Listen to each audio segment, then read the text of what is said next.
A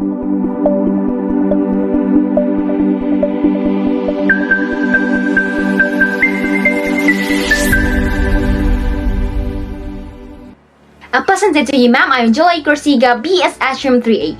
Today I'm going to discuss the topic about the Chapter 17, Special Topics in Legal Aspects in Tourism and Hospitality. So these are the learning objectives. First, discuss the various special laws affecting the tourism industry. Second, identify situations and problems where these special laws may be applied as a solution. Third, identify some tourism establishments that implement as well as not implement these special laws. For the introduction, this chapter discusses special topics and special laws that will be useful in managing and operating a tourism-related establishment. Senior Citizen Law, Republic Act Number 9257, also known as the Senior Citizen Law of 2004, was enacted to provide senior citizens the following. First, 20% discount on all goods and services for senior citizens at hotels, restaurants, and recreational centers.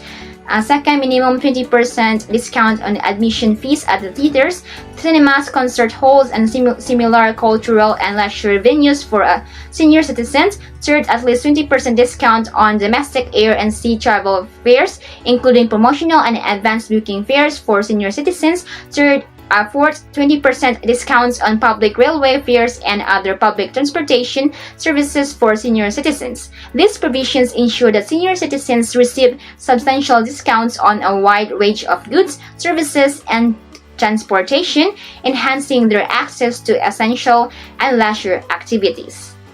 Cultural minorities, protected areas, wildlife and heritage and cultural presentations. The Law Republic Act Number 8371, Indigenous Peoples' Rights Act of 1997, October 29, 1997. This law ensures the state's recognition and promotion of the rights of indigenous cultural communities or indigenous peoples, which is ICC's IPs, within the Constitution's framework, enforcing the following policies. First, recognition and promotion of ICC's or IPs rights within national unity and development. Second, protection of ICC's or IPs rights to their essential domains, ensuring economic, social, and cultural well-being, and recognition of customary laws, and recognition, respect, and protection of ICC's or IPs rights to preserve and develop their cultural traditions and institutions, guarantee of equal enjoyment of human rights and freedoms by ICC's or IPs regardless of sex without discrimination, commitment to protect ICC's or IPs rights, ensuring respect for their cultural and integrity and equal benefits from national laws and opportunities, and recognition of the obligation to ensure maximum ICC and or IP participation in education, health, and other services to make them more responsive to community needs. The Law on Intellectual Property Rights, RA 8293, Intellectual Property Code of the Philippines. The law is enacted to streamline administrative procedures of registering patents, trademarks, and copyright, to liberalize the registration and the transfer of technology, and to enhance the enforcement of intellectual property rights in the Philippines. The law on intellectual property rights is important in ensuring that the rights of inventors of machines, equipment, and gadgetry, authors of published materials, composers of musical compositions, originators of ideas, concepts, models, and systems, artists or designers of logos, artwork, diagrams, and designs are protected. For example, an entrepreneur planning to build a hotel using the brand name Italianis cannot pursue this because the brand name already exists. There is a chain of restaurants known as Italianis. A hotel and a restaurant are in the same line of business. Example, let's say the same line of business, example, hospitality. So, Anti-Child Abuse Law, RA 7610, Special Protection of Children Against Child Abuse, Exploitation and Discrimination Act as amended by RA 9231 in 2003. This law implements the policy of the state to provide special protection to children from all forms of abuse, neglect, cruelty, exploitation, discrimination, and other conditions prejudicial to their development, including child labor and worse crimes, and provide sanctions for their commission. Thus, this law ensures the state's special protection of children from all forms of abuse, exploitation, and discrimination, and imposes sanctions for such offenses.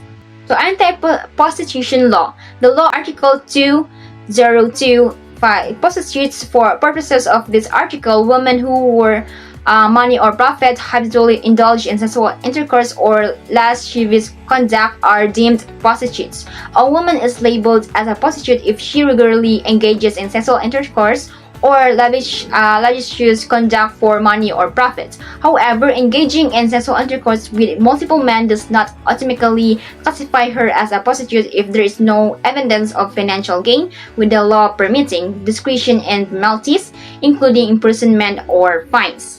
So, anti-pornography law. It prohibits the public promotion of immoral doctrines, obscene literature, and indecent shows, with penalties applying to authors, publishers, and operators of establishments selling such material. It also prohibits the exhibition of indecent or immoral plays, scenes, or acts in various public venues, outlining specific criteria for what constitutes offensive material, including glorification of crime, promotion of violence or pornography, and offense against race or religion. Additionally, it prohibits the sale or exhibition of films, prints, engravings, sculptures, or literature offensive to morals. For anti-hijacking law, the law under Republic Act number 6235 is June 1971. Anti-hijacking is committed by any person who compels a change in the course or destination of an aircraft of Philippine registry or sizes or usurps the control thereof while it's in flight. An aircraft is in flight from the moment all its external doors are closed following embarkation until any of the such doors is open for disembarkation. It is also committed by any person who compels an aircraft of foreign registry to land in Philippine territory or to seize or usurp the control thereof while it is within said territory. Dangerous Drugs Law, Republic Act number 9165, also known as the Comprehensive Dangerous Drugs Act of 2002. This law aims to protect the nation's territory and citizens, particularly the youth, from the harmful effects of dangerous drugs, while also ensuring access to necessary medications. It emphasizes an integrated approach to combat drug trafficking and abuse, while striving to maintain a balance to ensure legitimate medical needs are met. For the anti-smoking law, under the Philippine Clean Air Act of 1999, aims to balance development and environmental protection by implementing a holistic national program of air pollution management, encouraging cooperation among citizens and industries, and promoting pollution prevention over control. It emphasizes public information, education, and participation in air quality planning, while also enforcing accountability for adverse environmental impacts and providing mechanisms for cleanup and compensation. The law on violence against women and children, Republic Act of 9262, defines violence as any act or series of acts causing harm, including physical, psychological, or economic abuse against women within or outside of a relationship, emphasizing protection regardless of marital status. It clarifies dating relationship as a situation where parties live together as partners or are romantically involved over time, distinguishing it from casual acquaintances or social interaction.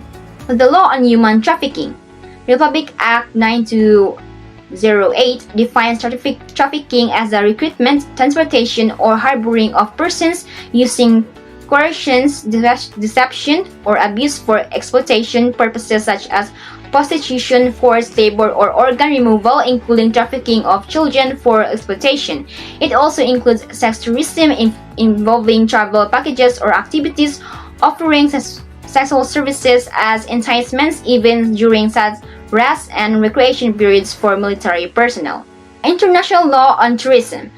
The World Tourism Organization serves as a leading international body for tourism, focusing on promoting responsible, sustainable, and universal universally accessible tourism while minimizing negative impacts. Through initiatives like the Global Code of Ethics for Tourism, it aims to maximize tourism's positive economic, social, and cultural effects while reducing its negative environmental and social impacts in line with the United Nations Millennium Development Goals.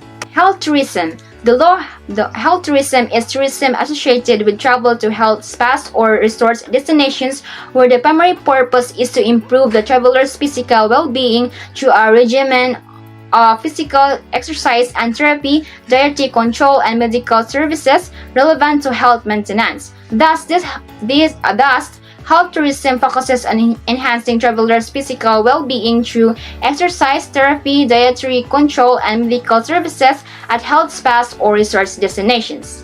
So that's all for this chapter 7, and I'm Jela Corsiga, BSHM 3A. Thanks for listening!